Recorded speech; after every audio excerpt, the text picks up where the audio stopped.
We've seen an example of converting a NumPy array into a pandas data frame, but that's not usually how you come up with a pandas data frame. Usually you have a CSV file, like this cars.csv file, and then you read that in using the pandas read CSV function. I'm going to import pandas as PD, and then pd.readcsv. And now this is a little harder if you're on your own computer, or especially it's harder if you're on Google Colab. But here in DeepNote, it's pretty easy. You just upload the CSV file, okay, using this button here. And then once the file is uploaded, then you just put it here inside the parentheses as a string, its file name. So cars.csv in this case. And here you can see it's getting printed out. And so that's a reminder to me that, oh, I forgot to save it as a variable name. So save it as a variable name. And now you see that nothing got printed out. And so what are some first things you might do when you're presented with an unfamiliar data set? So maybe the first thing to do is to look at it. And if you use this method head, this will show the top 5 rows of the data set. So we usually think of these 5 rows as like 5 instances of the data. So for each of these, it is some specific car from a specific year, and then it's some data about that car. So that's the first thing to try. Another thing you can try is you can do df.dtypes. And it's unfortunate that sometimes you have to use parentheses, hey, when it's a method, and sometimes you don't, when it's what's called an attribute. And there's no great way to predict in advance which it's going to be, whether you have to use parentheses or not.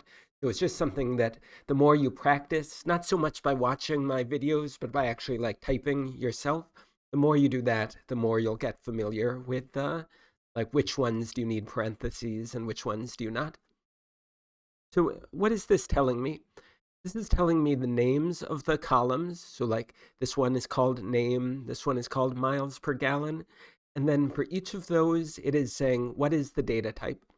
And in pandas, I've never seen it say string as a data type. Maybe that's possible, but when the entries are strings, it always gets reported as object. Okay, I don't know exactly why that is, but if I check, for example, let's go to the second column or second row and the name column. Okay, so I can do df.loc square brackets to name. And you can see because of these parentheses that this looks like a string. Let me check that it's really a string. So if I do type, yep, it's a string. If you wanted to use iloc instead, then you'd replace name with 0, and you'd get the same car. So how does that work? Well, name or miles per gallon or cylinders, those are the names or those are the labels for these columns. And in terms of the indices, this is the 0th position, this is the 1st position, this is the 2nd position. So the reason for this 0 down here, the reason for that is because we wanted to be in the 0th column. And it's a little different for the rows. Notice how the rows don't really have a special name. So the name is the same as the index.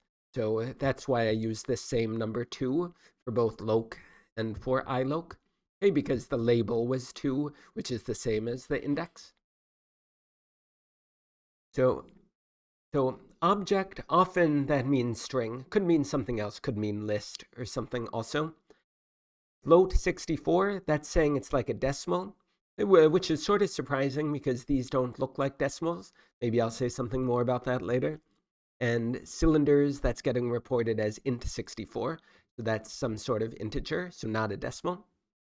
And those are all of the object types that appear in this particular data frame.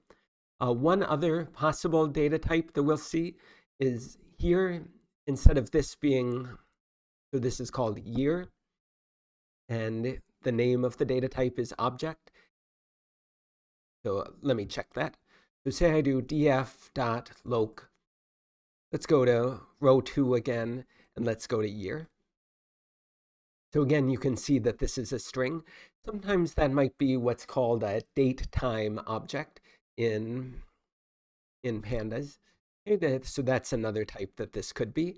And that's maybe one of the next most common data types to show up here. I guess another common one is bool, okay, for trues and falses. So we're talking about what are some initial things you can do to get a sense for the data. And so far we've talked about look at the first 5 rows, hey, using head. Hey, or if you want to look at the first 10 rows, you can put 10 inside these parentheses. Then it shows the first 10 rows, but the default is to show 5. Another thing you can do is, and I always get confused about which is which. I think that describe is the one I like better. Let's see. Yeah, so this tells me how many terms are there in each of these columns. What's the mean? So I guess this is just going to be for numeric columns. What's the mean? So what's the average? What's the standard deviation? What's the minimum? What's the maximum? And what are some percentiles? So for example, this one says that 25% of the entries are below 17.5. That's what this is saying. So the other one I mentioned that I don't think is quite as useful, but I'll still show it to you, is called df.info.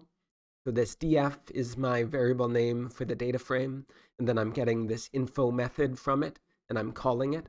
And that's what these parentheses are saying.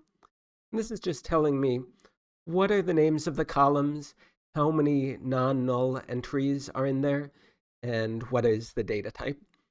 So you can see that there are some missing entries, some what are called null entries in this miles per gallon column. And also there are going to be 6 missing ones in this horsepower column. And so maybe I should have said earlier another one. You can also do df.shape. And this says 406 rows by 9 columns. So the reason I looked at this and said that 6 were missing is because there are 406 rows, but only 400 non-missing entries in the horsepower column. So I think that's all I'll say in this video. Thank you for watching.